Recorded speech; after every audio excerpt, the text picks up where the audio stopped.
On our first venture into combat, I presented two very simple yet deadly scenarios.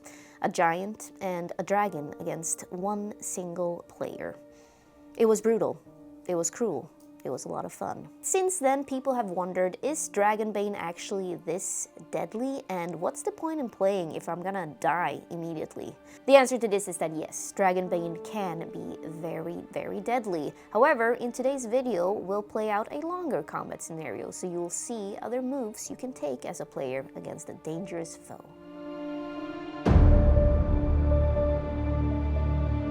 Alright, so here we have a typical grid map which will make explaining the various situations a lot easier. On this side we have our party. Free League, they've been kind enough to send us pre-generated characters, so therefore I would like to introduce my party. Makander of Halfbay, my fierce knight. Krisanna the Bold, a slippery thief. And Archmaster Audan, an old guy with a beard. And they are all facing this guy. This is a manticore. Let's call him Carl. The manticore is a bloodthirsty beast that spreads death and terror wherever it goes. They have a human-like face but seem incapable of human speech, probably because their mouths are packed with sharp fangs. They have the body of a lion and their tail ends in a swollen lump, covered in spikes and nasty growths. So let the games begin. Round 1. So, as per usual, everyone takes an initiative card and places it on the map in front of them. Carl, the Manticore, has Ferocity 2, so he gets 2 initiative cards. Our mage Audan got the lowest number and he will go first. Now, here's where I'm gonna be smart and sneaky and use one of Dragonbane's mechanics against this foe. Audan will actually wait and exchange his initiative card with one of Carl's. This way, we will force the beast to go first and give the player characters a chance to defend themselves. So, hello Carl, you're up, Manticore. I'm going to roll what character to attack, so here we go. And it's Krisanna. Carl the Manticore moves up to her and uses Razor Sharp Bite. And if she can't dodge it, he's going to inflict 3d8 of slashing damage. So Krisanna can now either take the damage or try to dodge it. But if she dodges it, she'll use up her turn. So it's a risky play. But the thing is, Krisanna, she's a thief. Her main power is to be evasive and backstabby, like a lot of women I know. So we're gonna dodge this attack, and for 3 willpower points, we're gonna use our special ability, Hard to Catch, which Krisanna gets because she's a little halfling. I will therefore get a boon to this evade roll, which means I roll twice and take the better results. So here we go. Woo! She manages to dodge the attack from the Manticore. And now we flip the cards of both the Manticore and Krisanna, and it's time for our wizard. Audan. Foul creature, your time has long passed. Now face the flames of oblivion.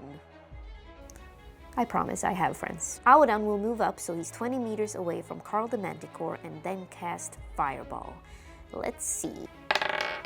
Success! Carl the Manticore gets hit by a fireball for 2d6s of damage. Hot. It's now Makander's turn. And he has 0 ducks to give, because he's a mallard. Get it? He sees his pal Krisanna standing dangerously close to the angry Manticore and moves up so he can take a swing at it with his battle axe. Oh no! Makander fails his roll. But before we panic, we can use a game mechanic called Push the Roll, which means that we can actually re-roll our attack. However, we get a condition. In this case, Makander gets the Disheartened condition. He's up against this powerful beast and might not be able to save his friends from it.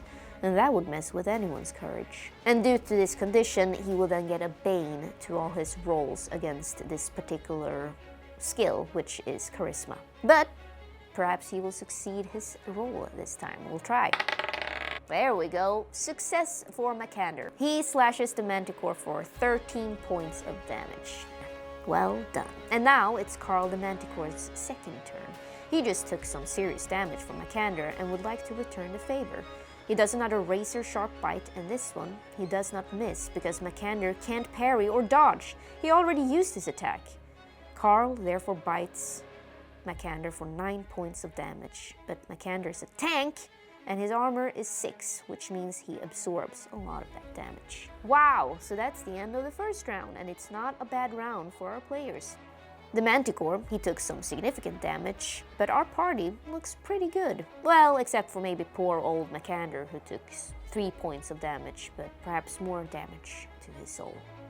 Poor Makander. Round 2. New initiative cards. Krisanna goes first this time, and now she is perfectly positioned to actually get on some backstabbing action. That's right, that's one of her heroic abilities. She'll spend another 3 willpower points, and her attack is now considered a sneak attack. She can make this attack because another player, Makander, is standing within 2 meters from the enemy. It means that her attack can't be dodged or parried, it gets a boon, and we add another die to the dice pool when rolling for damage. So, let's roll for attack. Success! Now, let's roll for some damage. That's a lot of damage for poor old Carl the Manticore, and Krisanna will say, "Dodge this, you fuck." Carl the Manticore now has one of his turns. If he moves away from Makander or Krisanna, who's standing right next to him, they might get a free action against him. So instead, he'll fight for his life and attack one of them. Obviously, we'll go for Krisanna, who just stabbed him in the back like the nasty little thief she is. And this time, she won't be able to dodge him. But just as Carl is about to take another bite, Makander steps in. What?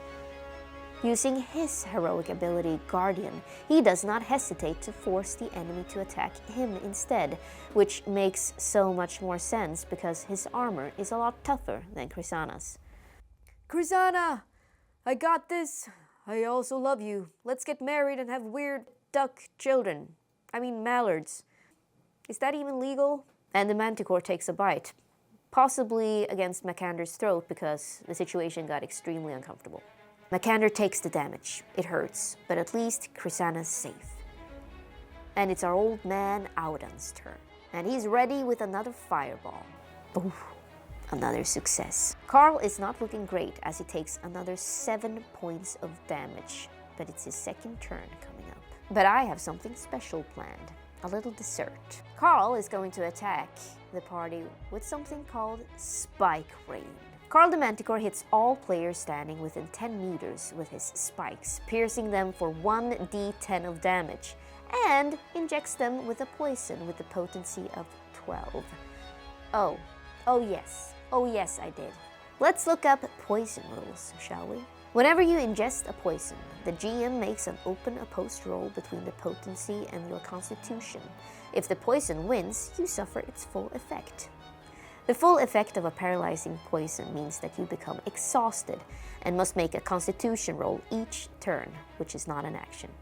If it fails, you can neither move nor perform actions, not even free actions that round.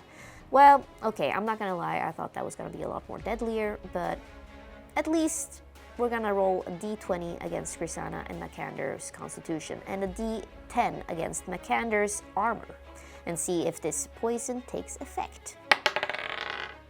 They both get the full effect of the paralyzing poison. Not a bad turn, Carl. He's gonna be like, "You're poison!" And so we move on to Makander's turn, which is the final turn of this round.